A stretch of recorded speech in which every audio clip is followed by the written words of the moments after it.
Hello and welcome to the Eastern Front. My name is Dalibor Rohac and I'm a senior fellow at the American Enterprise Institute. I'm joined by my friends Giselle Donnelly. I'm also a senior fellow at AEI, and Yulia Zhoja with the Middle East Institute, Georgetown, and George Washington Universities. On our podcast, we talk about the many challenges to European peace and security that have erupted along the line running from the Baltic Sea to the Black Sea, the Eastern Front, and about why those matter to the United States. Our special guest today is Elina Beketova, a democracy fellow at the Center for European Policy Analysis in Washington, D.C., and a Ukrainian journalist, television anchor, TV host. If you enjoyed this episode, please consider subscribing, rating, and reviewing us on Apple Podcasts, Spotify, or wherever you get your podcasts. Thank you. Elina, it's great to have you finally on the show. You have been writing very eloquently about the life on the occupied territories in Ukraine, and your most recent piece on SIPA's website deals with the challenge of Crimea and the reintegration of Crimea, if you will, following an expected Ukrainian victory that we are all hoping for. Could you perhaps start by giving us a little bit of background into your personal history with this part of Ukraine, your interest in that region, and also what the sort of main substantive challenges for Ukraine are if Crimea is to be liberated? Well, thank you so much for having me today, and definitely thank you so much for your interest in this topic. Just a few words about me. I'm a democracy fellow at the Center for European Policy Analysis, and I'm originally from Crimea. Then I lived in Kharkiv, which is in the east of Ukraine, and in Kiev for many, many years. So being from Crimea, I left the peninsula many years ago before the annexation of Crimea, but the whole part with the annexing of this territory, occupying it by Russian forces, and then with all the talks that we need to regain control, it's in my head every day. I'm thinking about it, how we will be regaining control over this territory, what challenges we will be going through. So I have decided to write about it recently. So it's basically the process that we will be going through when we regain control over the peninsula, because we understand that this place has been occupied, right now for 9 years. We don't know when the liberation will happen, but we understand that it's for years people have been under occupation. It means that there are occupying authorities and administrations that work there. So it raises a lot of questions, starting from what are we going to do with people who stayed there and worked for these occupation administrations? What are we going to do with just simple civilians who didn't work for occupation administrations but ran some businesses there and they remained on this territory? And with the range of questions, how will Ukraine cope with a lot of difficulties, because we will definitely have them. We have to think about it right now, because we will need a lot of reserve personnel for the peninsula. So right now it's the number of 30,000 public servants that we will need to have for peninsula, and there are special programs for them already in Ukraine. Those people who want to come and work in the restored Ukraine state administrations, they can learn and they can get a lot of new knowledge for them. So this is the last information, and I'm really curious about all the processes that will take place there. I mean, it strikes me that the central challenge really has to do with the length of the occupation. I mean, 9 years is a long time, and over that period we've seen changes to the ethnic composition of the peninsula. So what do you think will happen in that respect? I mean, there are people who've been expelled or sort of relocated or left on their own, and there've been others who moved in and from mainland Russia, might have bought houses, etc., etc. How do you see this playing out if Crimea is to be either liberated or sort of ceded by Russia in some post-war settlement? Dalibor, thank you so much for this question. Well, it's actually very simple, because right now there is a discussion. Ukrainian authorities and human rights defenders say that those people who came to the peninsula illegally after the annexation, they will have to leave the territory of the peninsula. those people, there are like a lot of issues with people who got married and have kids, for instance. They got married with Crimean resident, and then what's the situation with them? There are situations when Crimean Tatars who were deported and lived many years in Russia then came back and were in the process of obtaining Ukrainian passports before the annexation, and they didn't get these passports, but they were in this process. So what are we going to do with them? And well, there are like a lot of discussions right now, but in the majority of cases, those who like entered the peninsula illegally, they will have to leave the territory, because right now we have according to Ukrainian law, we have 3 checkpoints where it is possible to go to the peninsula through Kherson Oblast. And unfortunately, those people who came after annexation of Crimea, they went through the Kerch Bridge, which is the other side of the peninsula. That is why it's considered to be the illegal enter to the peninsula. So the question is, maybe there will be some like individual cases, they will be discussed. And I'm sure, you know, Ukraine is very different from Russia because we are a country that follows the rule of law. So that is why if there will be some cases where it is necessary to go through the process of investigation and understanding the situation, I'm sure Ukraine will be following the law. So that's it. You and I talked sometime recently over coffee in Washington about this, and you told me that you and generally it's a phenomenon that people that are from Crimea, that are in free Ukraine, not in occupied territories, are very reluctant to talk about it. And for the majority of people now interested in Ukraine, across the West, in the United States, and across Europe as well, we just don't know much about what these people think, why they don't want to talk about Crimea, why they don't want to be outspoken about whether they think Crimea should be liberated and reintegrated or not. And I remember that you said you were a bit reluctant to talk about it as well. So what made you decide now to talk about it? And can you tell us a little bit more about why we know so little and why so many people are reluctant? The one thing that we know kind of since 2014 has been very much about the discrimination of the Crimean Tatars, and I've worked with them on several occasions, and they're doing a fantastic job. Taminata Shiva, Maria Tomak, and others of highlighting how Tatars are being discriminated, what the history is of Crimea in relationship to Tatars, but nobody is aware of the fact that there are tens, I think, I don't know if there's numbers, tens of thousands, if not more, of ethnic Ukrainians that have left before or just around the moment of the annexation and are sort of displaced because of that too. So can you help us make sense of that, and also what made you decide to talk about it more? Well, thank you for this question, Yulia. I think that after the annexation, all the people who were or who are from Crimea just tried to settle down their lives more or less. Well, it is not related to me because I left the peninsula before the annexation, so it was in 2006 when I went to Kharkiv, but still I have ties and connection with the peninsula.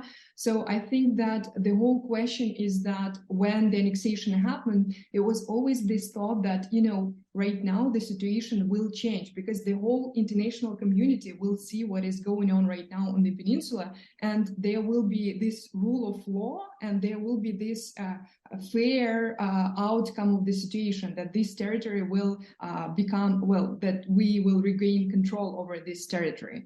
And we had a lot of talks through, like, in the political circles, that the regaining control over Crimea will be with diplomatic means, you know, like it will be like a diplomatic way to regain control over Crimea.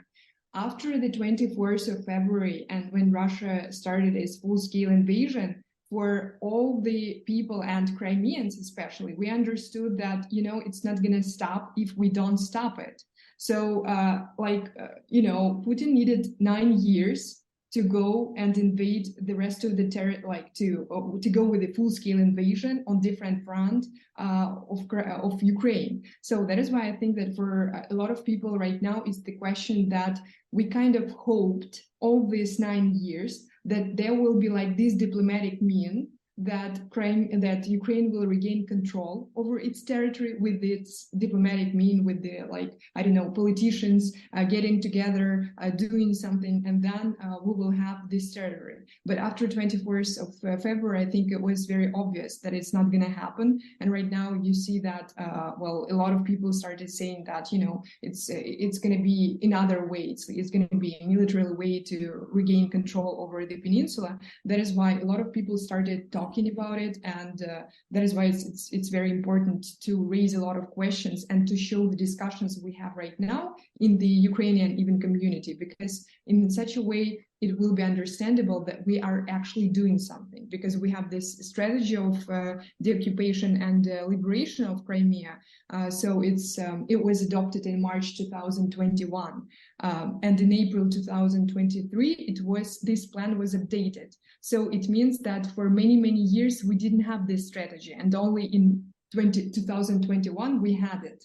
So I think that it's all the process that at first we hoped that it could be some other way to regain control, and right now everyone understands that it's just it's the insane way that we are just losing our territory, and we are just observing as in a game what territory we will lose tomorrow, like this, and no one want to do it anymore. I think it's like this.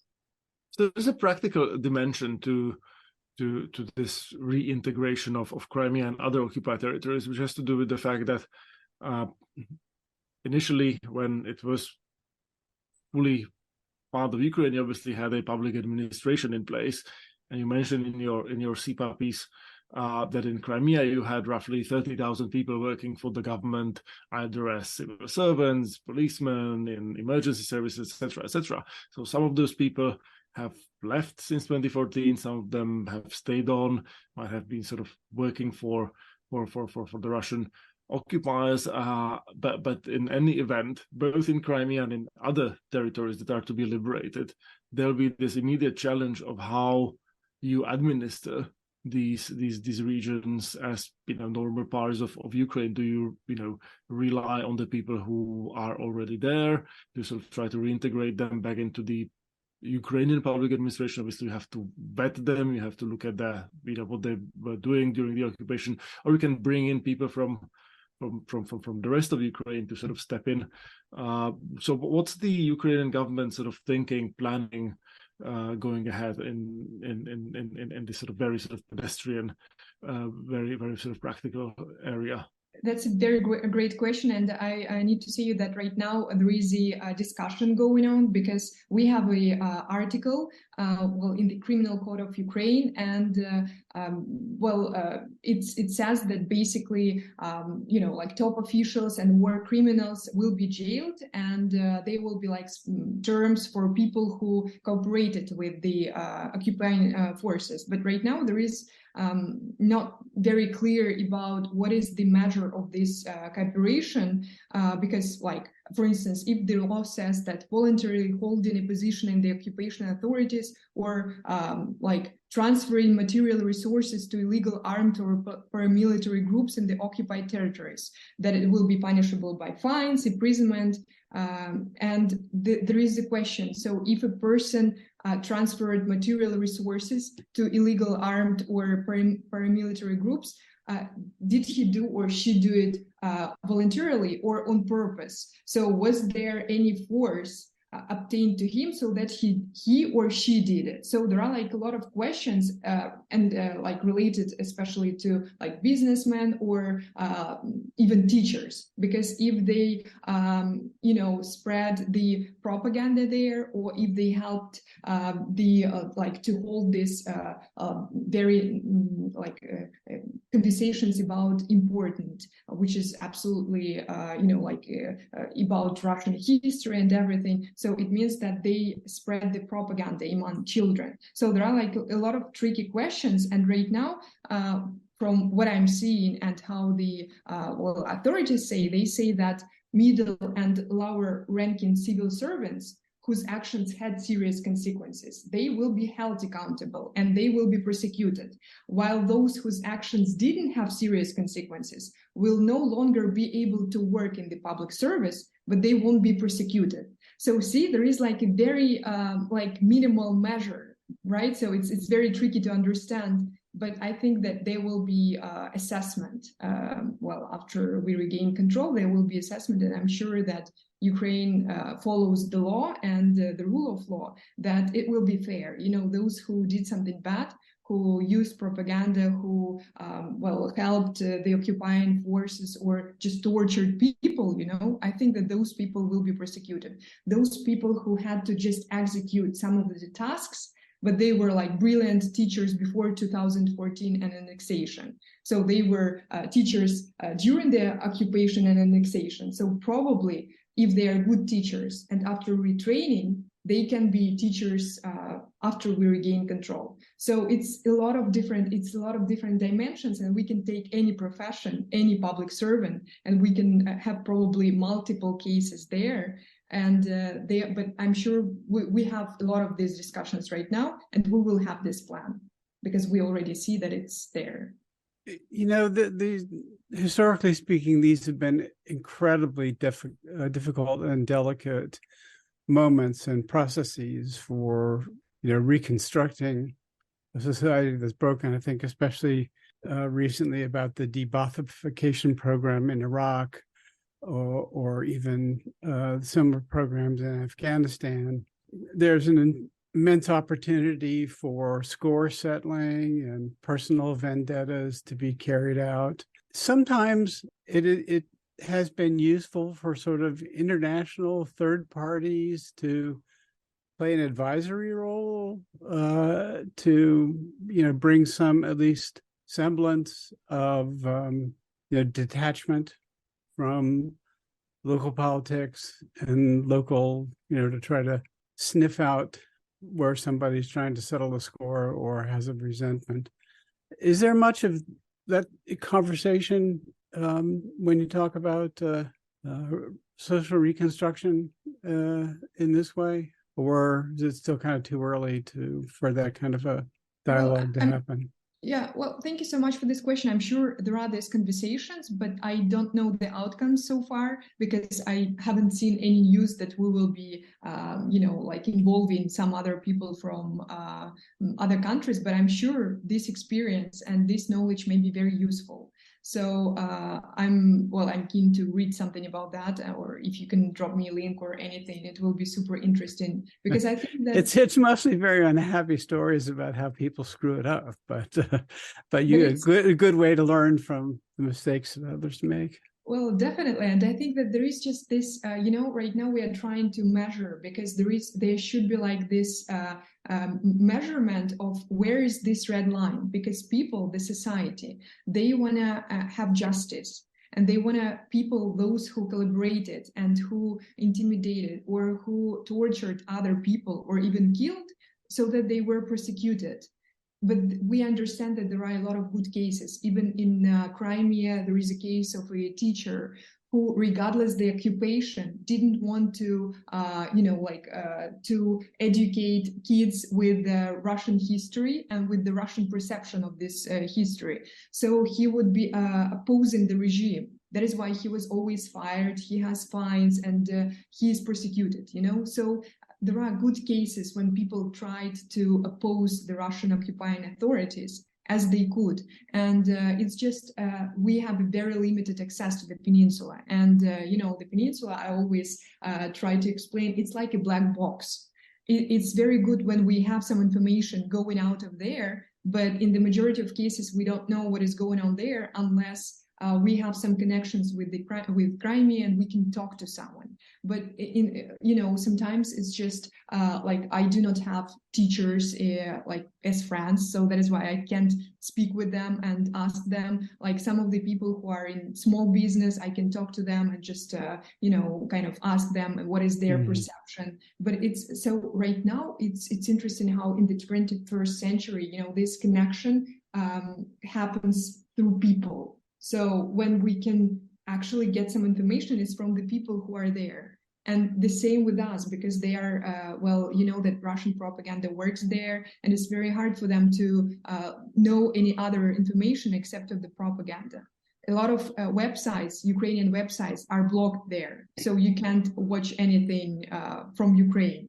So you have to have like this VPN to set it up, to install it. But then you have to be very careful, because you never know. Maybe this will be perceived as spying, you know, and you will be detained, and then there will be a fabricated case that you spied for someone, you know. So there is like it's a very tricky question, but I'm sure other you know, experiences from other countries can be helpful, and we definitely need to learn a lot of experiences so that we have our own story.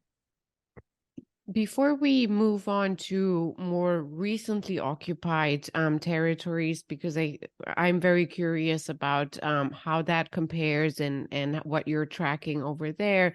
The one thing that I also want to ask you, staying on with Crimea and perhaps the occupied part of the Donbass, but particularly Crimea, is essentially, in a nutshell, what's the worst that has been happening under Russian occupation? And the reason why I'm asking is that, again, since 2014, as you know, that Ukraine, particularly under Zelensky, but also before, tried very hard to not have Crimea forgotten.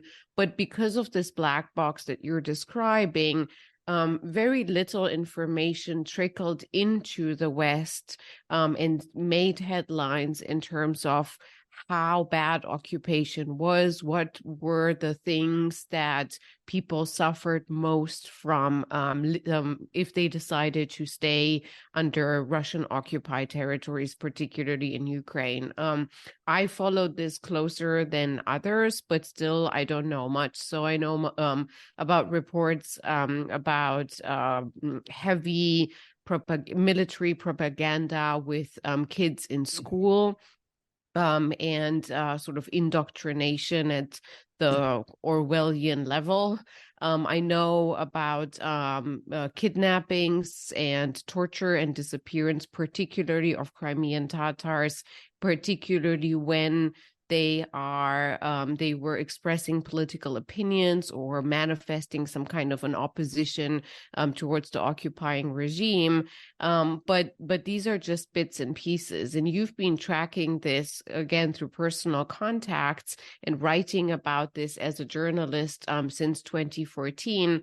So I know it's hard to kind of summarize, but for our audience that, again, hasn't been following this too not as closely over the last so many years, what are the things that in your mind state as the worst, really, in terms of human rights violations and how people have suffered most under occupation? Well, thank you so much for this question. I will be probably very brief in this very complex question, answering that it's basically losing your identity, your Ukrainian identity, because if you stayed there on this territory, so we have to kind of like distinguish different parts, because if we are talking about territories which have been occupied for or annexed for 9 years, it's one situation, and newly occupied, it's slightly different right now, and I will explain why. But if we talk about these territories that have been occupied for 9 years, so it's you cannot be a person who you used to be before. So if you are a Ukrainian, Crimean Tatar, you cannot be it, because everything is suppressed there. So you are offered to be to follow a particular model. So if we talk about the this conscription process, passportization, Russian schedule at schools, all this young army, cadet classes, everything is it's imposed through the Russian eyes and through the Russian history and outlook and identity. So you cannot be you cannot preserve your Ukrainian identity if you stayed at these territories. So this is the most horrible thing that I think is happening there. So if you want to stay Ukrainian if you want to preserve your identity, you had to actually flee this territory, because on that territory it's not possible, because you would be opposing this Russian propaganda machine, or you would be opposing this occupation, and eventually you will be detained and you will be prosecuted for that. So it's very simple. You cannot be yourself there. So, and right now what we are observing on the newly occupied, temporarily occupied territories, it's basically the scenario of Crimea, but it happens more faster. So they already checked it and tried it in Crimea, and they are doing it in newly occupied territories. So that's the, that is why I'm always saying that we need to liberate that territories as fast as we can, and we all hope for the counteroffensive, because, for instance, these like cadet classes that first began in Crimea and Donbass, they started appearing in other occupied territories after the full-scale invasion. Like in Kherson Oblast, for instance, the Russian appointed government of the occupied area of Kherson Oblast, Saldo, he announced back in February of this year that his administration planned to set up 2 cadet units for children in occupied Skadovsk. So, and named after Alexander Suvorov, who is the 18th century Russian general. Then there are like Cossack classes with proper patriotic education, you know, as they call it, for children of different ages. Then they have this Yun Armia, which was at first, it's a Moscow-based military patriotic movement, which basically prepares kids to serve in the Russian armed forces. And it's sanctioned by the European Union. So at first it was operating in Crimea before the full-scale invasion, and now it has branches in the occupied territories of Zaporizhia and Kherson Oblast. But as the occupying forces know how it works, they work faster in the newly occupied territories. And the last news that, like, I checked it even today, that they Russia wanna hold elections, so-called elections in the occupied territories of Ukraine on the 10th of September. So this is the same scenario that we saw in Crimea. So this is the Crimean technology. So they announced the holding of so-called elections on the temporarily occupied territories because they want to legalize the occupation of these territories, saying that, you know, like we held elections there. That's legally appointed administrations. But in reality, it is not, because this territory was occupied, and they like called the elections, the so-called elections there, without any rule of law. So this is what is happening, and that is why, and they are trying to integrate their territories into their, into their territory. So this is what is going on. At first they suppress, and then they work very fast there, and then they try to integrate that territories into their, like economic, political system and everything else. Before we ring off, we should talk a bit about the fate of Ukrainian children who have been abducted, and other, which you've written about both quite knowledgeably and quite movingly. Maybe you could just give us a summary of what the situation is at the moment, and what the discussion is about how to reverse, or if there is likely to be anything that can be done to repatriate these young kids who have been taken away from their families, if their families even survive that,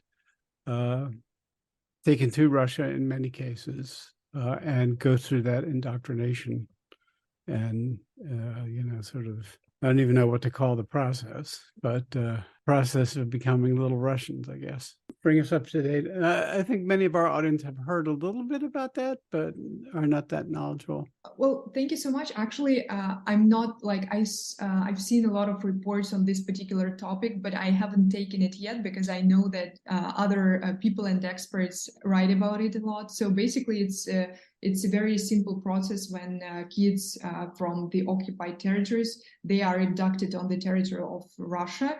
And Russia uses this technology that they are saying, like they are trying to impose their point of view that they don't do anything bad. that they are trying to save those people, those kids who are under the shelling, and they use the propaganda machine saying that it's allegedly the armed forces of Ukraine shell at you, and that is why we are we are taking you to other territories. And there, on the territory of Russia, we don't know what happens with those kids, only with the information that when kids get a chance to reach out Ukrainian authorities, and then the Ukrainian authorities work. It's a very complex system, and I'm sure there are a lot of people who are involved there. They try to get these children back. So, but the whole system, like I read and translated one of the stories of the teenager who was abducted to Russia, and then he was brainwashed there. His whatever new parents would say him that Ukraine shells on them, that it's Nazis, blah blah blah. It's all the narratives that they always use. But he was lucky enough because he reached out to the Ukrainian authorities and to the journalists, and actually that was a very successful combination for him, because he could actually get out. This is how we learn the information, what is happening there in Russia. Because we can definitely read these reports that are in or news in the open sources, but we understand that it's the whole process basically of abduction of children, and they just appear to be in some Russian families. But with the flooding and with the destruction of Kakhovka Dam, we also see the same processes, because kids from the left bank of which is occupied on Kherson Oblast, they were transferred to Crimea, and then they were transferred somewhere to Russia. Like I saw a couple of news, meaning that there is this system. So they use this as a system, using allegedly a very, they are explaining it that they are trying to save those kids. But in reality, we understand that if kids appeared on the occupied or annexed territories, we don't know what will happen with them afterwards. So it should be a combination of a lot of efforts from those kids to actually return them to the Ukraine's controlled territory. And, if this kid is 6 years old or 5 years old, and those people and parents try to impose their points of view, our chances are very limited that he will then return to Ukraine, So that's a tragedy of our people right now, and there are many cases. I saw a lot of reports that were connected, that were related to this topic, But that's, if to say it very simple, it's it's the abduction. You're quite right. Yeah. Before we go, there's one more thing that I want to ask you about, and maybe we should also mention, you should mention, but you're too modest, that you're tracking as part of your work for SIPA 35 Telegram channels, and you can read the results of this tracking that Alina does on Behind the Lines tracker on the SIPA webpage, where I was reading just a few days before the dam's destruction how the Russians on the left side of the Dnipro River were stealing boats. Isn't that interesting? Apropos the connections that you can make, and how some of the incidents that we still don't know how to attribute, you actually can track through these Telegram channels and through the chatter preparation towards that then you have the aha moment, and sort of it starts making sense. But the question that I want to ask you is a bit more of a difficult one, and again, I think it's important to understand because of the inequality in terms of means when it comes to the economic side, but also to hearts and minds. People, friends, acquaintances that have relatives in newly occupied areas that were also destroyed, right? Different from the older occupied areas, for instance, Mariupol, are telling me how the Russians have been very fast at this integration process, and that now people that stayed in Mariupol, for instance, are getting a lot of free stuff that they've never had before. They're getting the Russians are importing school teachers or from Far East Russia. They're importing hospital staff. They're rebuilding as fast as they can. We've had the so-called pleasure of seeing Putin, at least claiming to be Putin, walking around Mariupol newly built residential areas somewhat recently. And they're also getting pensions and they're getting salaries from the Russian state. So many of them, for the first time in their life, for now, are getting double that from Ukraine still and from Russia. While at the same time, Ukraine, obviously economically, with the hardship that it's going through caused by Russia and being a smaller country with less resources, cannot compete.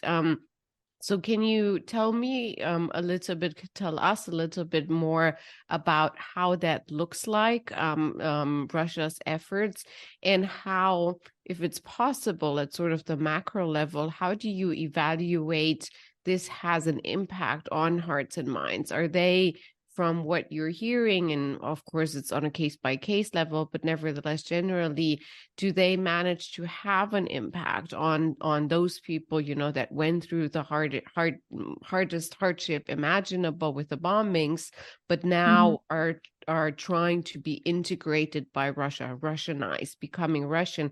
Is that, in your understanding, actually working? Well, I think it depends on what the person thought before the full-scale invasion or before 2014, because we shouldn't underestimate the ideological principle and what the person believed in. So for I think that, and with those people who I communicate, a lot of them, like from Mariupol or from the occupied part of Zaporizhia Oblast, who had to flee, they say that it's absolutely sick that at first Russia destroys their settlements, their villages, cities, and then it gives some bonuses or support, which doesn't make any sense because it's a very sick technology, and only people who don't see this action and consequence, they can basically catch up on it. But other people who understand everything, they just flee this territory. Those people who stay there, in the majority of cases, they would be slightly passive in the terms of or they didn't have any opportunity to flee the territory. That is why they need to survive. Or they were Russian sympathizers, or they were slightly sympathizing or whatever. So. Yeah. I think that it's just, in my understanding, it feels like it's very different everywhere. And if you ask me, I would say that it's like a psychopath technology. The first day he beats you, the next day he brings you a present. And you are like with injuries, with everything. I just don't want to make this example, but that's a very simple example, right? And if you stay in this relationship, then we understand what is inside of the brain of those very, my apologies, poor people in terms of what they have to go through. Yeah, because it's a tragedy, it's a pain for everyone who cannot leave this territory and have to say okay to what is happening. Shall we leave it at that then? It's an appropriately lugubrious note on which to conclude an Eastern Front podcast. But I do think that we can hope that these things can be reversed, that a Ukrainian victory will not only vanquish the evil enemy, but help people to recover the fullness of their lives in time, and that this is a project that ought to concern us all. I mean, it's not just a Ukrainian project, not just a European project.